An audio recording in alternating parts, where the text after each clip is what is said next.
So Crypto Universe, I'm back with another video, and today I wanted to talk about Avalanche and a popular video game that was built on Avalanche. But before I get into that, make sure you guys like and subscribe and leave a comment below. So let's get into some crypto news for you. This first piece of news is actually news related to finance in general, but it's been announced that the US will stop producing pennies next year. So they will no longer be making pennies after this year. For the people that don't know, it costs the US 2 cents in order to make 1 penny, which when I found that out, I thought that was kind of funny, but it also blew my mind that it costs 2 cents in order to make 1 penny. Reportedly, in 2024, the United States they lost $84 million just from trying to produce pennies. So it makes sense why they will be discontinuing the creation of pennies. And I'm sure other coins will be next right after nickels, dimes, quarters, etc. Whether we like it or not, whether people like it or not, we are headed towards a future of just strictly digital payments. So, or at least 99% digital payments. So that's something that you do have to keep in mind and keep an eye on for the future. So second story I'm getting into here is about Off the Grid, which is a popular shooter game that was built on Avalanche. So it's a game that has gotten some mixed reviews. Some people like it and think it has some potential. Other people, they're not too fond of it, especially when they compare it to like the more superior, sophisticated, better developed video games like Call of Duty and other games such as that. This is not a first-person shooter game like Call of Duty, so that's one of the main things people dislike about it. There have been other games that weren't first-person shooter games that were like, I think it's called third-person shooter games. Like, there have been other games like that have been popular, but not really recently. Most people these days want first-person shooters, but that's neither here nor there.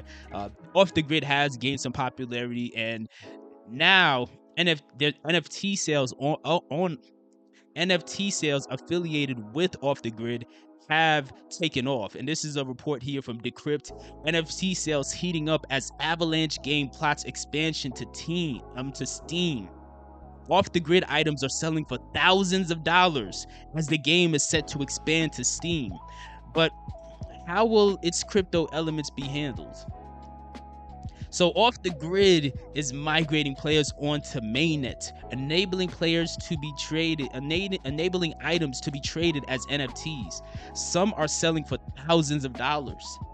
The game will expand to Steam in June, despite the platform's 2021 blockchain game ban, raising questions about crypto feature implementation. Some collectors are holding on to rare items, anticipating sizable demand after promised updates. Avalanche shooter Off the Grid has slowly shifted to its players to the Guns mainnet, where they can trade in-game items for gun tokens. Even with approximately 0.13% of its player base now able to trade items, the marketplace is heating up, with some items traded for thousands of dollars worth of crypto. This all comes as the hit Battle Royale game announced that it's expanding to platform Steam, the PC platform, a marketplace that banned blockchain games from the platform in 2021. That said, Off the Grid is also on PlayStation and Xbox, despite those platforms also apparently are not allowing crypto features in the game. I do find that very fascinating that a lot of these platforms, they clearly have something against crypto. They try to make a ban against crypto-based games as if it's like some sort of scam or something, even though ironically enough, you could argue that most of these video game consoles and the companies behind them, you could argue they're low-key scamming people, because now in this day and age, you can't play a video game without being bombarded with all these options for in-game purchases. Like, it's to the point now you're not going to be good at a video game if you don't spend an extra $30, $40, $50, $100, $200, $300 on in-game purchases to upgrade your player, whether it's a sports game or whether it's a shooting game or anything in between. But nonetheless, clearly they had an issue against blockchain based games. That's fine. But continuing, up until this point, all console off-the-grid gamers have been playing the game solely on testnet, meaning that a test blockchain was running behind the scenes, but the player-facing features were missing.